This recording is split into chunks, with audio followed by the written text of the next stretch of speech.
Hello, I'm Carrie Wilson. I'm doing this assignment for my STEM pedagogy class, EDUS 7540, and I've titled this Signature Pedagogy for Mathematics. If you hear any background noises, I apologize. I'm not at my house. I'm at my sister's house, and she's letting me use her internet since I don't have internet at my house. So I just wanted to introduce this assignment and talk about the organization of it a little bit. I use the items in the assignment itself to kind of organize everything. So here we go. 3 dimensions of a signature pedagogy I started with. Then I talked about evaluation. I talked about the strengths and weaknesses, pre-K through post-secondary, blanket pedagogy, and then I talk about the similarities and differences. And then back to the main headings, I have reformed teaching, observation protocol, and I score the math signature pedagogy that I found using the RTOP rubric. And I'll talk about that more later on. And then I do the signature pedagogy reflected in Common Core. So to kind of explain where the literature came from that I used for this, I searched Google Scholar and, of course, Tennessee Technological University's library for more mathematics signature pedagogy articles, and the strict selection of keywords I was using did not work. I could not find anything extra outside of the assigned readings and what was in the syllabus. So I tried less strict keywords, tried to do similar keywords, and I still could not find additional literature related to mathematical signature pedagogies. So here is the list of what I used. I used 2 chapters in the Chick, Haney, and Grong 2009 edited book, Exploring Pedagogies, Exploring Signature Pedagogies. I also used the RTOP article that was in the syllabus to help me figure out how to do the scoring and to find out what the rubric was to do the scoring by. And then I pulled the Tennessee state standards for talking about the Common Core standards. They're similar, and since I teach in Tennessee, I thought this was the most obvious choice was to go ahead and use the Tennessee state standards. Also, I kind of focused on geometry since I'm a geometry teacher. I thought that would be most useful for me, in doing this assignment, and so that's why I chose that. And of course, there is a reference list at the very end of everything that I used. So I will just go ahead and move on. So to get started, there are 3 dimensions of a signature pedagogy. There's the surface structure, which consists of concrete operational acts of teaching and learning, of showing and demonstrating, of questioning and answering, of interacting and withholding, and of approaching and withdrawing. Then there's the deep structure, a set of assumptions about how best to impart a certain body of knowledge and know-how. And then, of course, the implicit structure, a moral dimension that comprises a set of beliefs about professional attitudes, values, and dispositions. And so with these 3 dimensions, I kind of thought that the surface structure in mathematics really talked about curriculum and how the curriculum was developed for students in a traditional math classroom where students would maybe watch the teacher to figure out what was the mathematical tool they'd be using for the day and then do 100 problems like that in their practice. And so I call that drill and kill. And so that surface structure, I think, has been changing to reflect a mathematical signature pedagogy that I talk about later on. And then the deep structure, I think, has to do with how students in the past think deductively about math versus inductively. And so, again, going back to how the curriculum and how math is taught in general in a traditional classroom, that's a more deductive way of thinking and leads to 4 assumptions that I will talk about on the next slide, I think. And basically, we don't want students to think in that way. We want them to think in a more inductive way, which motivates most students to learn or want to learn more about math. And then the implicit structure, I don't think that chapter 14 of the Exploring Signature Pedagogies book really talked about the implicit structure for math. So I wasn't too sure about that particular part, and they do mention that the signature pedagogy is an emerging process, and so maybe that's why there's not a very explicit, implicit structure to be seen as of yet. Maybe it's coming up, so I'm not sure about that one. So I wanted to talk about the particular element that they discussed in the readings for math signature pedagogy. It is the rule of 5, and the rule of 5 actually started off the rule of 3, and I'm going to go back to my paper because I think my paper describes it in a pretty organized way. And first of all, I want to talk about the traditional way of teaching mathematics. Students were led to believe that, number one, mathematics problems have exactly one answer, and there's only one correct way to obtain that answer. Number two, memorization of isolated facts allows students to solve problems in just a few minutes. Ta-da! That's magic right there. Number three, mathematics is an individual activity. And then number four, the mathematics learned is unrelated to students' lives and the real world. And this was cited by Ernie et al. 2009, and it's on page 262. So moving on and getting to the rule of 5, according to Ernie et al. 2009, George Polya wrote, "How to Solve It, a New Aspect of Mathematical Method." He wanted to show educators how to develop questions that allow students to internalize the reasoning process behind problem solving. And it also offers a wide variety of heuristics useful in problem solving. And this is on page 261. He, meaning George Polya, suggested that students should not think about mathematics represented above in the 4 assumptions. Instead, he said that the opposite should be appropriate within mathematics education.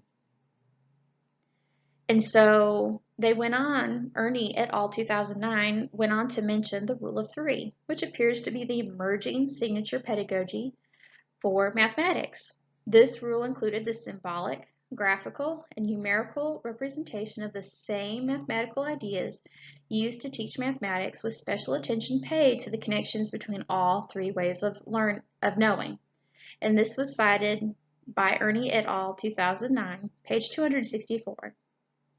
After acknowledging the importance of written and verbal communication of mathematics, this rule updated to the rule of 4, and then of course the rule of 5 when they found the need for students to experience mathematics, and not in the drill and kill way, but in a more real world experience way of handling numbers and doing mathematics.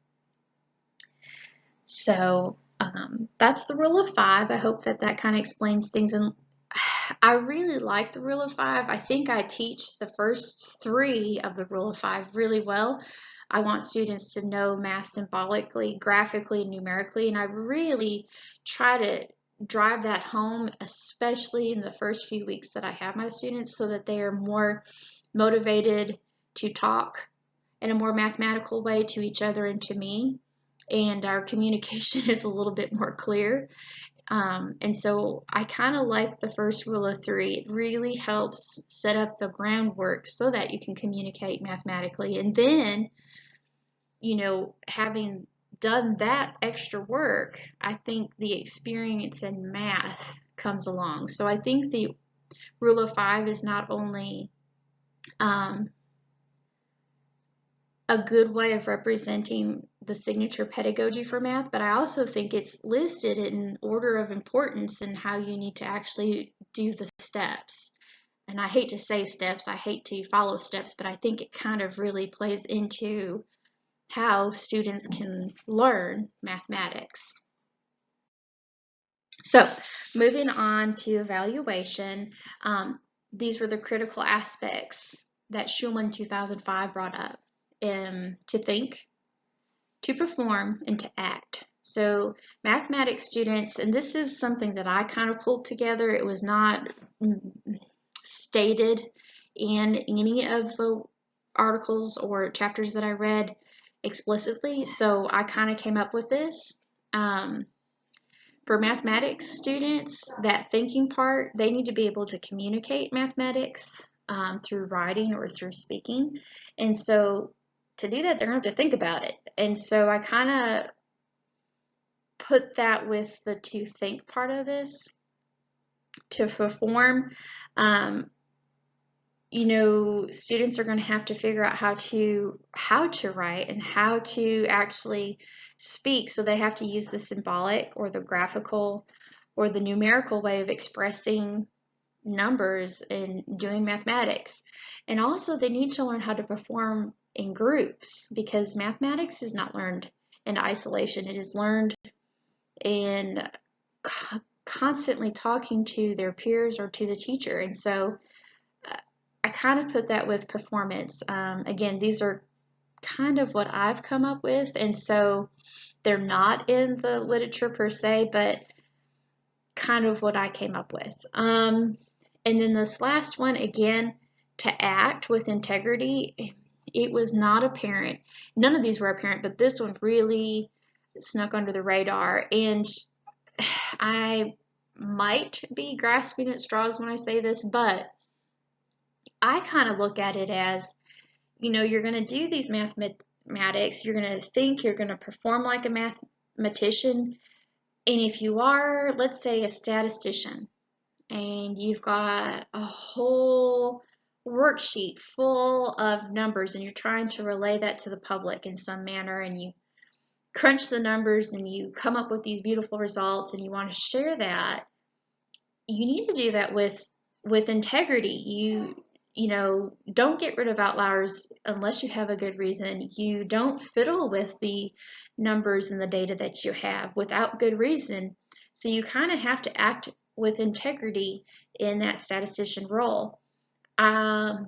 If you're doing engineer work, you're going to have to use calculus, and you want to be accurate and precise with your calculations. So again, I guess that would kind of play into acting with integrity. But this was not apparent in the readings. This is something I came up with, and so more research needs to be done about that in the evaluation process. So for the strengths and weaknesses, I kind of already mentioned that the signature pedagogy for mathematics appears to be an emerging pedagogy. So since this is relatively new, more research needs to be conducted at all levels of mathematics education and across all mathematical subjects, such as geometry, algebra, statistics, and calculus, to, you know, to help figure out what is the signature pedagogy for sure, you know, as close to the truth as we can get, you know. And that way we can help students figure out, you know, how to learn math in the best way possible. And while we're on this slide, I kind of wanted to also talk about the similarities and differences. I know I'm kind of jumping out of order here, but I kind of thought it fit a little bit better in here. For the similarities, I think all signature pedagogies are about trying to get the novice to an expert level, even in non-professional subjects. Also, signature pedagogies explicitly help the student to act, to think, or to perform like a chemist, statistician, or whatever the subject matter. Furthermore, educators use backward design in their signature pedagogies. Finally, meaningless recitation and memorization, which is kind of like passive learning, is becoming a thing of the past, and active learning appears to be more prominent across all classrooms. And I pulled that from the first chapter of the book written by Chick et al. 2009. And so I wanted to bring that up because that's kind of a strength of the signature pedagogies across all the topics and the subjects, is we are trying to help students learn how to think and to act and perform within the different domains of learning, like their future career may ask them to. And so I kind of like that. It was like different paradigms for each subject, and it was an interesting way to think about education. And so I wanted to share that on this slide. That was something I thought was a strength. So for the pre-K to post-secondary, it appeared that the majority of research occurred at the post-secondary level, specifically for freshman year, and that was back in the Ernie et al. 2009 chapter.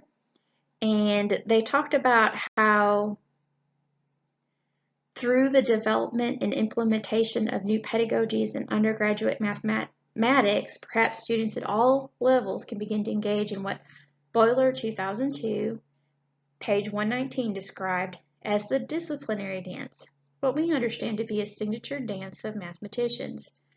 And so I kind of thought that it worked well across the grades, whether you're in pre-K or college. I think that this signature pedagogy of the rule of 5 would work in whatever grade you're teaching. And so I think that was kind of neat.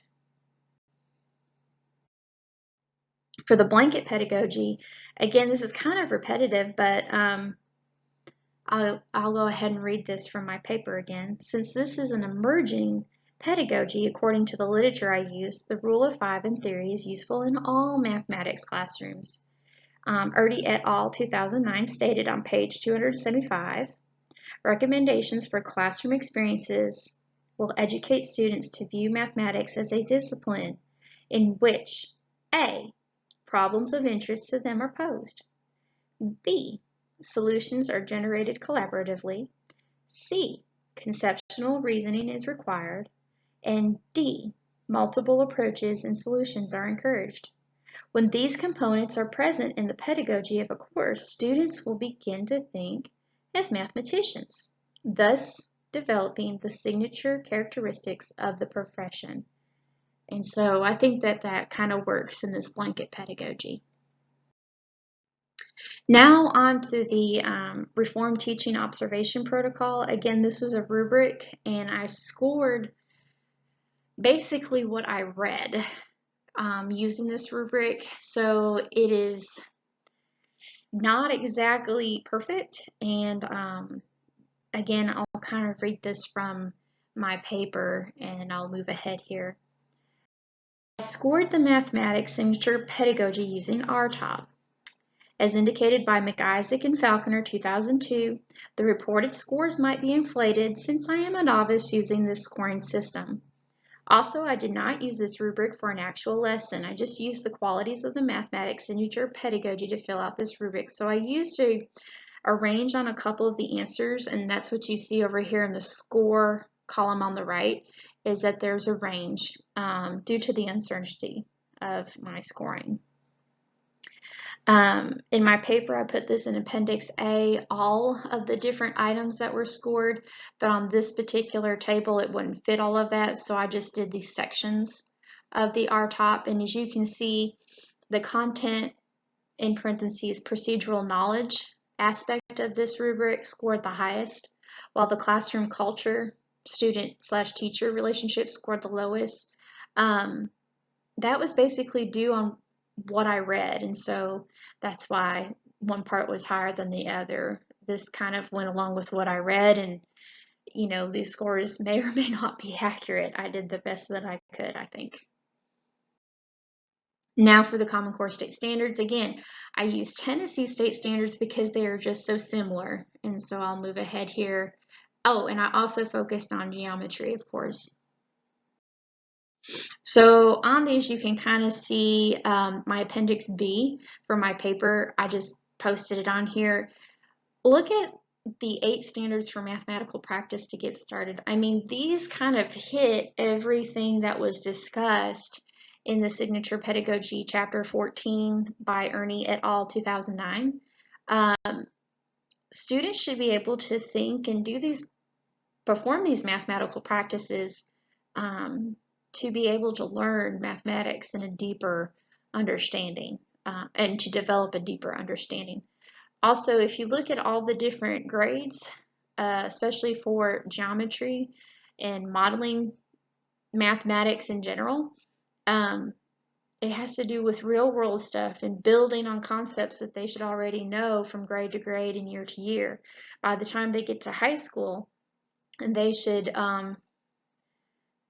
know some basic things like what are shapes, what are angles, why do we use lines raised or line segments, you know, all these different things. And so that's why I pulled up these pages here. And then on this page, look at the wording in the objective itself. No precise definitions of angle, circle, perpendicular, etc. Represent transformations. So these are actions and things that they need to know at a deep, deep understanding of geometry, not just this scratching the surface kind of thing. They have to know and use geometric descriptions of rigid motions. And so I just wanted to pull those up as examples from the standards, and that was basically all that I had for this assignment.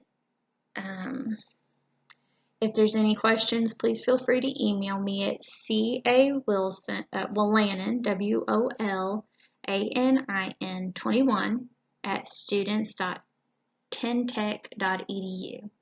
And of course, here are my references.